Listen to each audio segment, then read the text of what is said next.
I was not prepared to deal with this generation. And so that's what really dove me into who are they? And they want the exact same things that my research found for teacher retention. They too want relationships. They want trust. They want to be empowered. They want autonomy.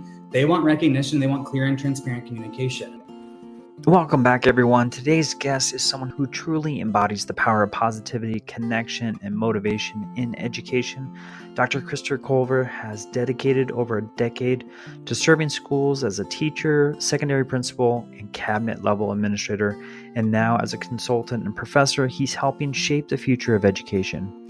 Known for his high-energy, engaging approach, Dr. Culver brings deep expertise in school culture, motivation, kindness, and understanding the next generation of students, both Gen Z and Gen Alpha. In our conversation, we explore his personal journey from a struggling student to becoming a passionate educator and discussing the evolving needs of today's learning and teachers. Before we begin that conversation, I just want to let you know that The Language of Behavior, the new book by myself and Charlie Peck, is out on Amazon. This book is packed with strategies that can help transform your relationship with your students and the learning environment throughout the entire school. If you're looking for more information, you can head over to joshtamper.com and click on The Language of Behavior, where you can find both our podcast and brand new book. I want to thank everyone that's grabbed a copy and has been a part of the launch of this brand new book. We're so appreciative of everyone's support and positive feedback that has been shown on social media, emails, and DMs. We appreciate you all so much. All right, I'm very excited about our conversation today, so get ready for an inspiring, insightful, and energizing conversation with Dr. Christopher Culver. Welcome back, everyone, to Aspire to Lead, where we will be discussing the visions, inspirations, and experiences from top educational leaders. My name is Joshua Stamper, and you can connect with me on Twitter or on Instagram at Joshua_Stamper. All right, welcome back, Aspire Leaders. I'm so excited for my guest today, as he is someone that has been endorsing the new book, Language of Behavior, with myself and Charlie Peck. And I am just so honored to have his voice, not only in the book, but also his support with just getting the word out about the language of behavior and that resource. So I'm super excited to have Dr. Chris Culver with me. Thank you so much, Chris, for joining me on Aspire to Lead. Thank you so much for having me. I'm excited to be here, and what a true honor to be here to share about the resource you and Charlie have created. I think it's just as magical for educators as they face a lot of challenges in the trenches today. So thanks for your devoted service to education. Thanks for your leadership, and thanks for your vision. I appreciate you. Oh my goodness, I could say the exact same thing to you. So let's dive in, because I've been scouring through social media because me and you have just been connected through Charlie, and I've seen just some phenomenal work that you've been constructing. And one of them, I found a video of you speaking, and you're talking about the power of yet. And I just found just an engagement there as far as your story. I connected personally because I also struggled as a student. I also spent a very long time trying to figure out what the heck am I going to do as an adult. Maybe you could even say that still happens today.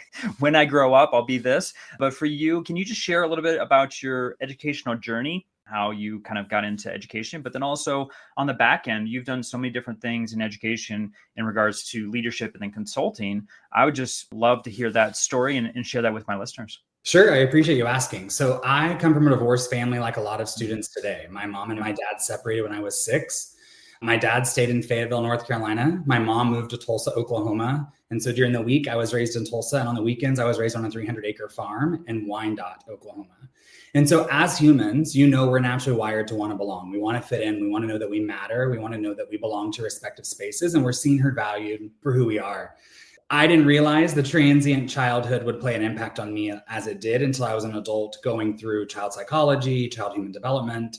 And as I look back and I think about ACE scores, right? I think about adverse child experiences, an assessment of 1 to 10 questions that identify, have you had a traumatic childhood?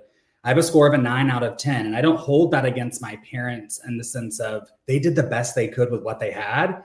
They loved me as hard as they could, the way they could, and what they should. And again, I didn't realize the impact until I was an adult. So I am a proud product at every level of Oklahoma education, from first grade through 12th grade. Pre-K and K were in North Carolina, but first through 12th and all my collegiate degrees are all from Oklahoma. But I was picked on and bullied in school. I was called names. I was put down, all of those things you can imagine. And unfortunately, that didn't happen just at school. It happened at home as well. And my stepdad would say things as, you won't amount to anything, you're a failure, you're a screw up. When you begin to internalize that at a young age and you begin to process that and you believe that to be true, you make some really rash decisions. And so it was educators who saved my life. I almost took my own life as a high school student just because of the severe, negative talk, negative self-doubt and belief. And so I vulnerably share that today because I know so many students struggle with cyberbullying. It may not look the same as when I was bullied in school, but it still matters. And so it was teachers who helped me get across the finish line. It was teachers that poured hope and belief into me. And I have known since I was 10 that I wanted to be a school teacher, right? I had my 10th birthday party in Office Depot. I have pictures of me reading the dictionary and the nameplate. My dad jokes that when other people were getting toys and Nerf guns and water guns, I was getting pointers and globes. Like I just knew that I was going to be a teacher. My mom and my stepdad discouraged me from being a teacher when I graduated high school. They said, you will make no money, you'll be poor, you'll be broke, all the things that we've heard before. And I started my undergraduate degree as a business major, and I dropped out 3 times. I could not get statistics. I couldn't get accounting. It just did not make sense to me. And so when I started the 4th go as an English education major, I finally found my sweet spot of like, I can do this, right? I'm not saying there weren't challenges. I'm not saying there weren't hardships along the way, but that really helped me foster perseverance, tenacity, grit, all of those resiliency pieces that are so necessary.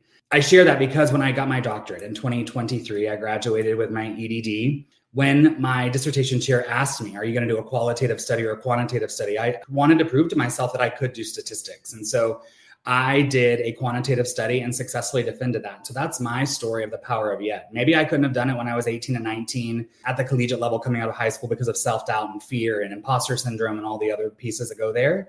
But as an adult, I found resources and took actionable steps every day to prove to myself that I can do that thing. And so I graduated with an undergrad in English ed, and then I would go on to get a master's. And so I have had an incredible career. I've had incredible blessings along the way. I served as a high school English teacher, working with predominantly schools that need a turnaround or school improvement. So students who are not on track to graduate, I often supported their educational journey. And then I stepped into leadership. I said I would never do middle school. And friend, never say never, because that's exactly where I landed. I was a middle school administrator for several years, the hardest job, but the most rewarding. And then most recently, I served in a superintendent's cabinet level executive team here in the OKC metro area, working on district improvement. And I did that until June 30th of this last year. July 1, I stepped away and started my own consulting business, spreading love, joy, hope, and kindness wherever I go, but also educating around today's youth and making sure that we're fostering cultures of belonging to ensure that everyone feels seen, heard, valued, and respected. And then in addition, I'm super honored and blessed and humbled and everything to serve at Oklahoma City University, working with new teachers going into the field of education, but also new principals who are stepping into leadership roles in their respective districts or across the state. So it's been a true honor to get to travel and to connect and to use my own story of troubles and resiliency, if you will, and how I've navigated life's journeys to show me that it's teaching me something, that each experience and each opportunity has taught me something along the way, to drop the victim mindset and know that life is happening for me, should I choose to see it that way. And in all vulnerability, it took me a long time to get there, but now I'm grateful that I am. And when that precipice shifted, it started to open my eyes and my mind to different things, and I'm really grateful. Well, we're grateful for you, and that's a beautiful story. I know there's a lot of struggle and hardship in that story and that journey, but obviously on the other end of it, I mean, we are now blessed by you and the work that you're doing. So I just appreciate your vulnerability and sharing that. I also think you have great passions due to the experiences that you had. You had talked about, love and kindness. And I know this is something that you speak on often. And I would love for you just to share kind of what you're doing in regards to kindness as far as the message, and what are you saying to school districts, to teachers, to administrators in regards to this topic? Absolutely. So I started my journey with kindness, of course, as a student when I was in high school, being picked on, being bullied. I didn't realize that even despite some of those challenges that people still viewed me as positive. It wasn't until maybe 2 or 3 months ago, a former high school classmate reached out and said, man, you've always been positive, even in high school. And I think back and I was like, wow, I did not see that version of myself. So I appreciate that. I think about my journey in college, and I share this story vulnerably as well, that when my grandmother passed away, I was headed to class. And the professor made a statement along the lines of, are you not going to stay for class even though your paper is due tonight? And I shared that my grandmother had just died. And she said, okay, we'll be an absence for you. And as I walked away from that space, I made a promise to myself that I would never treat people the way that I had been treated. Gosh, it makes me emotional today talking about it all these years later. And life has lifed along the way for a lot of students that I've worked with and served at various capacities, even the last semester at the university level. And I think we have to be mindful to have grace and compassion for ourselves and for other individuals. But at the core, it's the golden rule: treat people the way you want to be treated.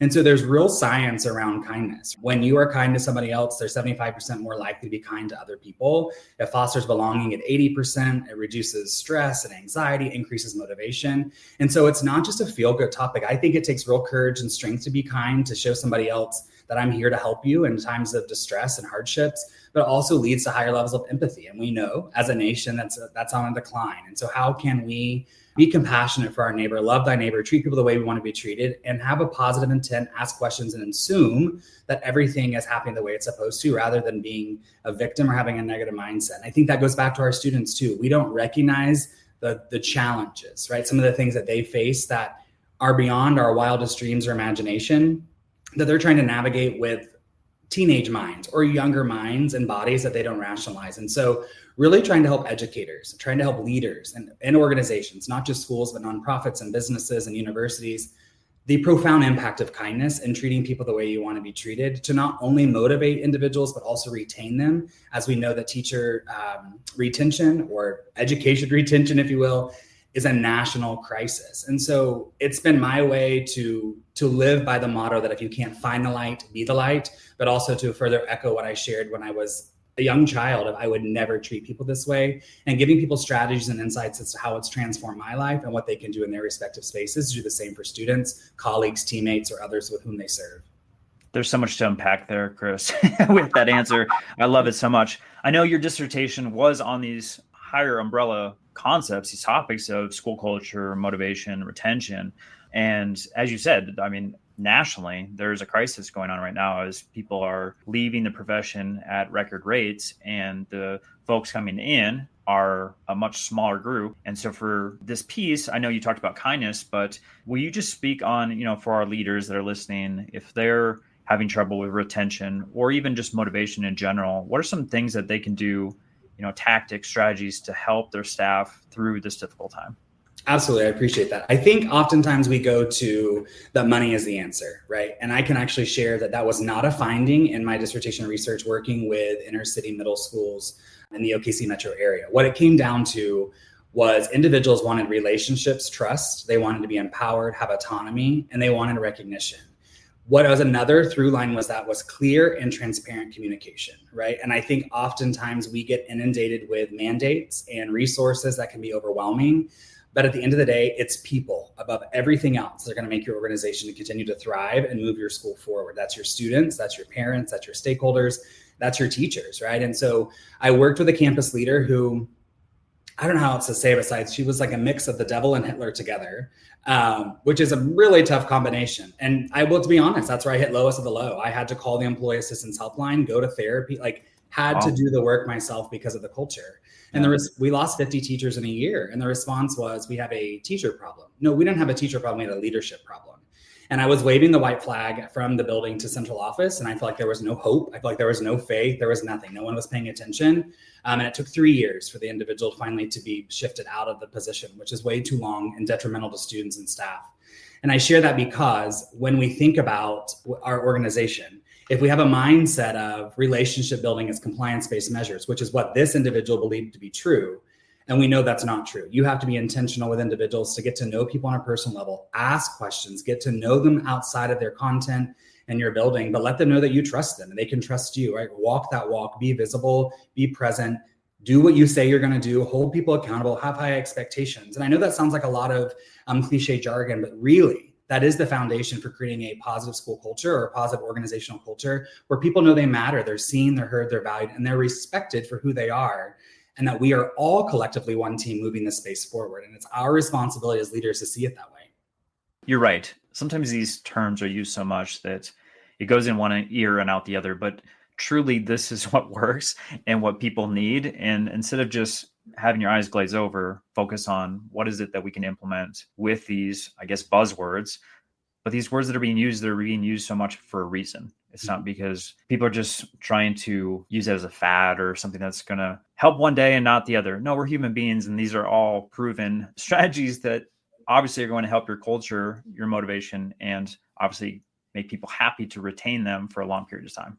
All right, I want to go back to something you had talked about with just kind of our kids, our generation, what they're dealing with. And if you wouldn't mind, maybe defining and sharing the differences between, the different generations. I know Gen Z is one, obviously Gen Alpha is another. So feel free to go wherever you want, Chris, with this, but I would love just to kind of help our listeners understand the struggles and then also the differences between the different generations.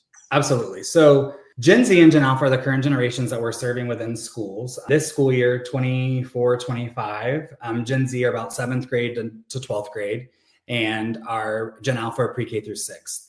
The research as of right now shares the only vast difference between the two is Gen Alpha came out of the womb on a device, right? They came out holding an iPad, an iPhone, playing Fortnite, doing something of such nature. So that's a big shift. But as we think back over those who are serving in our schools now and the students that we're serving, baby boomers valued hard work, right? They valued work as the core of who they were. And over time, we've seen that shift from Gen X to being a little bit more independent, more resourceful, more curious, to millennials being really collaborative and tech savvy, right? So over a course of just 3 generations, we see a shift. And now Gen Z and Gen Alpha are super tech driven. They are digital natives, they're entrepreneurial, they're tech savvy. But because of all of this, it's led to high levels of anxiety, ADHD, mental health disorders, depression. And it's not just being depression because I'm depressed. It's about being not connected. And they see their connection through social media, right? Likes, comments, shares, being validated and looking for a sense of belonging in that regard. But the research suggests that 1 in 10 adults are chronically lonely. 1 in 5 students do not have friends. 50% of adolescents are lonely. And loneliness is equivalent to smoking 15 cigarettes a day. And so I think we have to be mindful as we look at this generation. How do we bolster friendship and connection in our respective spaces, not just in the classroom, but as a school or in a community, no matter what it may be? But I think about that too from the work lens as we have Gen Z who are now serving among us in work-related fields. How do we foster connection for them too in those spaces to ensure they know they matter and they belong, right? And so again, cliche, but treat people the way you want to be treated, going back to kindness and making sure that people know they add value. And it used to be come to work, leave your personal problems at the door. But as you know, we've shifted. It's like bring your whole dang self to work and we're going to figure it out. Think about the wraparound services we provide, which it's a blessing, right? It's a blessing to be able to provide for families in that regard, but it's been a shift. And so that too has impacted the way we deal with challenging behavior, the way we deal with perceptions, the way we have mindsets around parents, and everyone's doing the best they can, which is why I continue to say we've got to operate with grace and compassion. Treat people the way you want to be treated.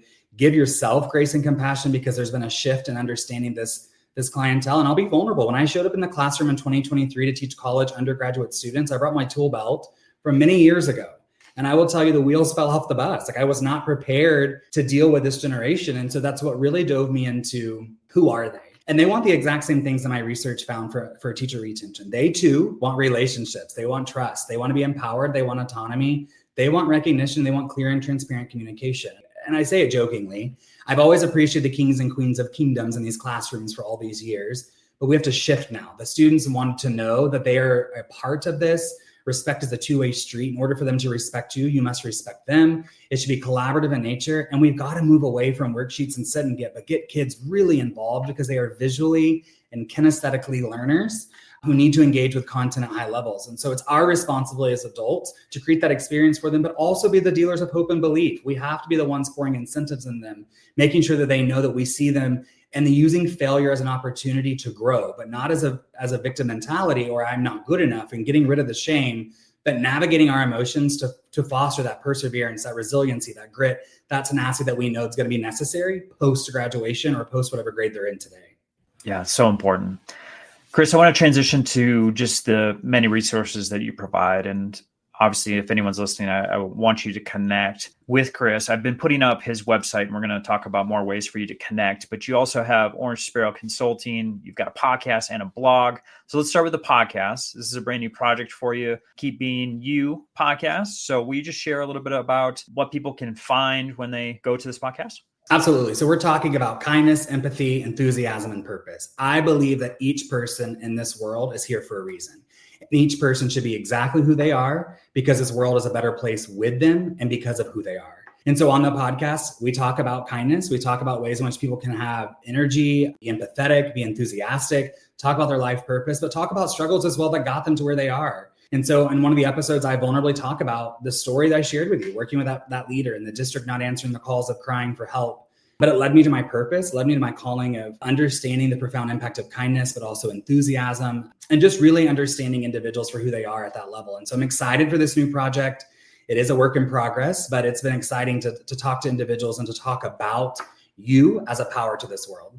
Yeah, that's beautiful. All right, let's switch over to your blog. And I know this is another opportunity for you to share out voices as far as the people writing and posting on your wonderful blog, and then also for yourself to share out many strategies and things to help our educational leaders and our teachers. So we just share about that resource and where people can find it.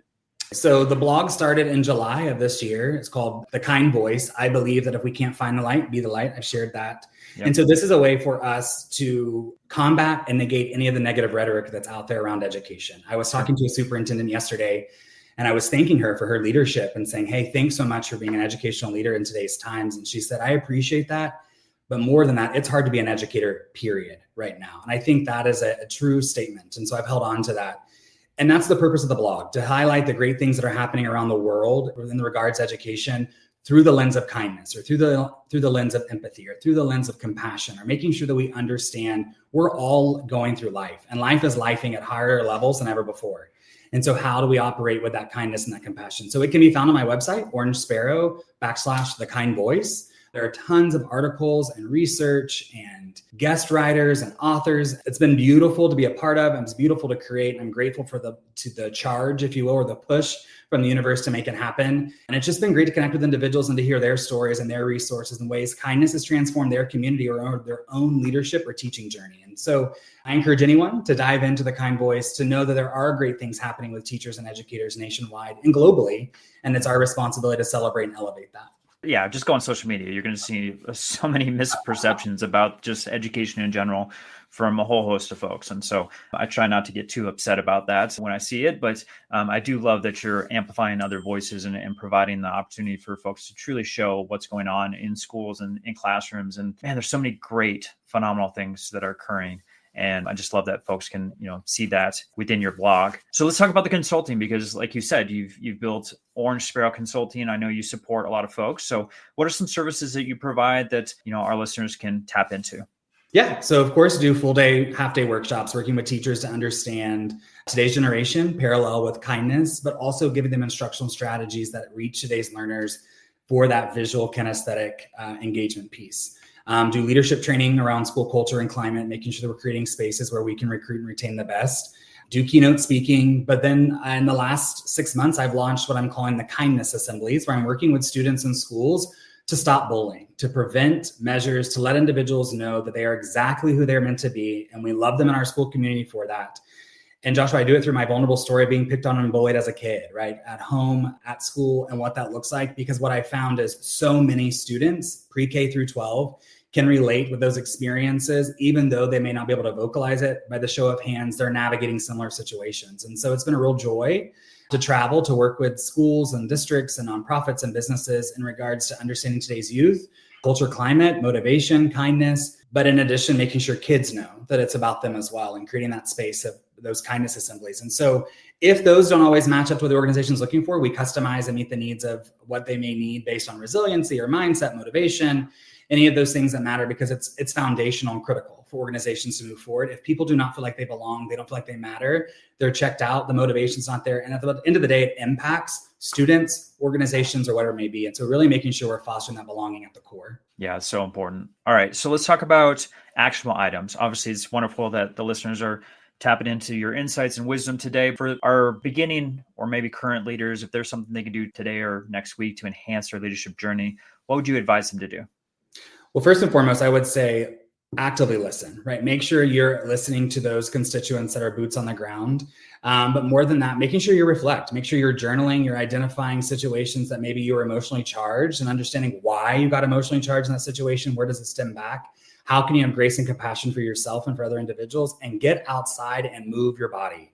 I think that's the biggest piece in my own space of being vulnerable. When I was a campus leader, I just dug all the way into school and let my own personal health go. I look back at pictures and I'm like, holy Toledo, what happened, right? And so I just think it's important to get out for 20 minutes, but the research is really clear around getting outside. It lowers anxiety, reduces your headache, reduces stress, and it's just moving your body. And so I would say actively listen, reflect on the situations that are bothering you or that were really great.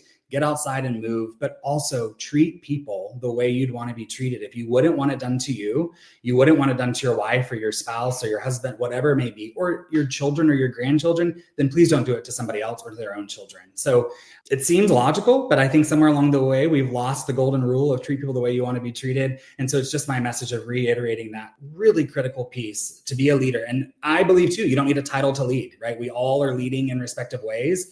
And so no matter what our role is, we want to make sure we're treating people with kindness and treating people the way we want to be treated, because it's a choice. It's a choice. Man, that self-care component is so important. I've seen it firsthand, and I've spoken on it many times on this podcast about just how I did not keep my body in the right space. My mind, it affected everything. And once I started to transition and actually take care of myself, get the sleep that I needed, eat right, or eat in general.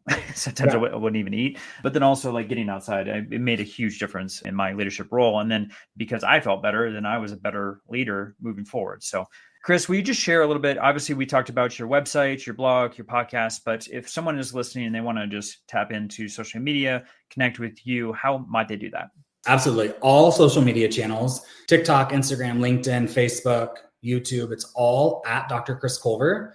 There are Orange Sparrow websites as well, but really if you wanted to connect with me, just Dr. Culver, then those are the platforms that you could use. And all of it's linked to my website, but feel free to reach out anyway. I'm always happy to connect with individuals and learn more about their story and why they do what they do.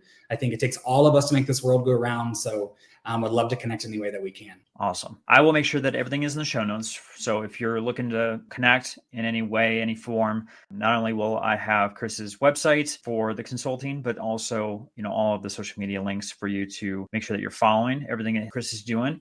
And with that, man, I'm just so appreciative of you. I know that you've gone through a lot of trials and tribulation, but your story is so impactful. And I think you're making a huge difference in the lives of so many, not only in students with, your anti-bullying programs that you're doing, but then also just with new teachers in general, and then leaders.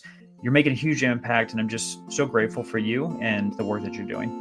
I really appreciate that. I echo your sentiments. Thanks for the work that you're doing, bringing awareness that's so necessary out there. You and Charlie both with your book, but more than that, just highlighting the power of connection and belonging across the nation. So thank you for your leadership, your vision, and what you're doing. I echo all of your sentiments and grateful we're connected.